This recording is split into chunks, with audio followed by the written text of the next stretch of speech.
Now guys, what you see on my left, on your right, is the absolute best sub $600 PC you can build right now. And I'm not joking, this thing is crazy fast. I'm talking you can do 1080p 240 Hz gaming and at the same time stream or at the same time edit 4K footage on this. Like something that up until a few years ago was like $3,000 for this kind of productivity level, now can be had for under $600. Even if you put very little effort into actually buying the components, because 3/4 of this build can be bought like off the bat. Like any one of you can buy it no matter where you are in the world.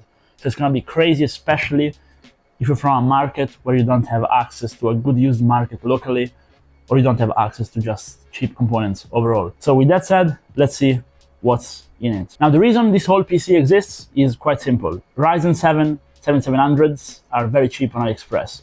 So you can buy one for around $150 if you utilize coupon right. At this point in my videos, I always say like about coupons, but it's true. The other part of it is this motherboard over here, the Airing Alkiad B650 ITX D5. And now this motherboard I reviewed on the channel with a dedicated video. It's crazy. It's the best value for money B650 out there in the market at the moment. Now I'm not going to go over it again because it's going to be a replicated video of the other video, but if you're interested, go check out the other video. It's crazy good. Every single one of you should buy it. It's probably the best B650 out there. You can literally put any Ryzen 7000 or 9000 CPU with any RAM on it. It's gonna work. 2 NVMe slots also and plenty of connectivity. So you buy those two, then you get the cheapest RAM you can, which at the moment is on Amazon. You can buy 32 GB of DDR5 for around $70.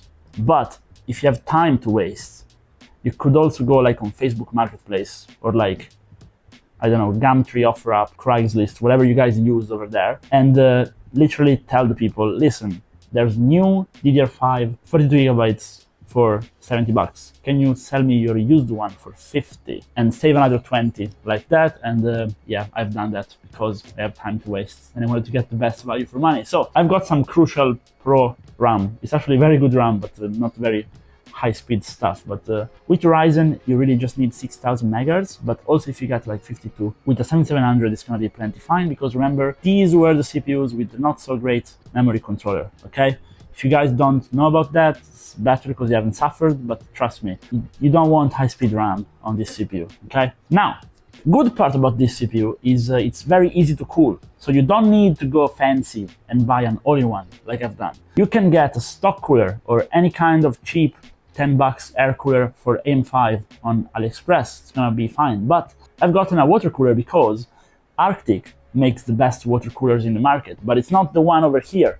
It's liquid freezer free. However, since they sell it for really cheap in Europe, I'm talking $70 for a brand new one of the latest model, you can buy an used one of the previous model, the liquid freezer 2, for like $20. So I just bought one because I figured, okay, this thing is cheap, let me get a water cooler in it.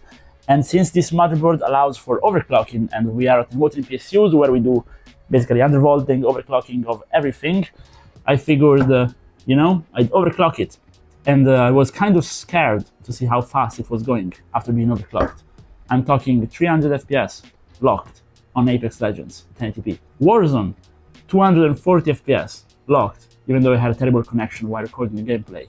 4K gaming with DLSS, yes, if you're into those kind of things. I'm not really, but for example, The Witcher 3, 4K, 60 FPS, you know, those kind of things. You should overclock your stuff, but if you don't want to, you can also just get a stock cooler and undervolt it as I show on the channel, and you'll be fine. So don't worry. Then you need to buy the cheapest Gen 3 drive you can find, the cheapest, because you don't need more than Gen 3 for gaming. But if you're doing it for also productivity, get a cheap Gen 4 because the motherboard supports it, it has a good heatsink, and it's gonna be money well spent. Now for the GPU, we are getting the worst card you could buy, brand new, but actually the best card you can buy used at the moment, because the 4060 is a trash card.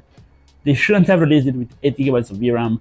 It's really bad. It's slower than a 3060, or better, it was at launch. Now they kind of caught up with the drivers, but anyways, it's very slow unless you're using DLSS, pretty much. But they are so cheap. You could buy one for $150 right now, or 180 if you want like a triple fan model like this, and it's worth it. and more importantly, doesn't draw any power. Now, GPU draws like 150 watts max. The CPU draws around 90 watts. So we are at 240. Now throw in an extra $60 for the whole system, and the 300 watts is all you need for your power supply. So should you buy 300 watts PSU? No, but you should buy like a cheap 600 watts, 550 watts one. And I've bought a Mars Gaming one for the hefty sum of $25, brand new, okay, on Amazon. And it's a very bad power supply, but it's gonna be plenty fine for this configuration. And same for the case, I just went with Mars Gaming, $30, used like new on Amazon case, and it's what I've gotten right here. I threw in a few fans, which I bought for $2 each, so an extra, yes, $6 worth of fan. I know I could have pocketed that, but whatever. And we have our build done. And now I'm gonna show you guys the Firestrike, like stock Firestrike, okay? Not even overclocked. Now, if you want to overclock it because you have a water cooler and stuff, just add an extra 30% to that, and you have the overclocked results. Crazy. And of course, with the water cooler, it's running really cool, really quiet, even after being overclocked. VRAM temperatures of the motherboard are plenty fine, and it's also a pretty compact PC. So yes, this is what you guys should build. Something like this. Basically, Ryzen 7 7700 with Chinese motherboard, or if you find, of course, in the used market, a very cheap BC50, you can also go for that. But this motherboard is actually better, so I think you should buy this. 4060, and for 1080p, you're set. You're also set for higher res with DLSS. You're also set for productivity because the CPU has 8 cores, 16 threads at over 5 gigahertz, and it goes quite fast. Now, as usual in this kind of videos, I want to know what you guys think. So please tell me in the comments if you agree or if you disagree, what you would have done differently. And if you do agree, maybe drop a like and subscribe. Also, if you disagree, because come on, guys, I actually like it if you disagree. We can have a discussion in the comments about what else we should get. And maybe I can make a follow-up video admitting I was wrong and buying something else. You know, it's nice. But yes, thanks a lot for watching, and hope to see you guys again in another video. Bye-bye.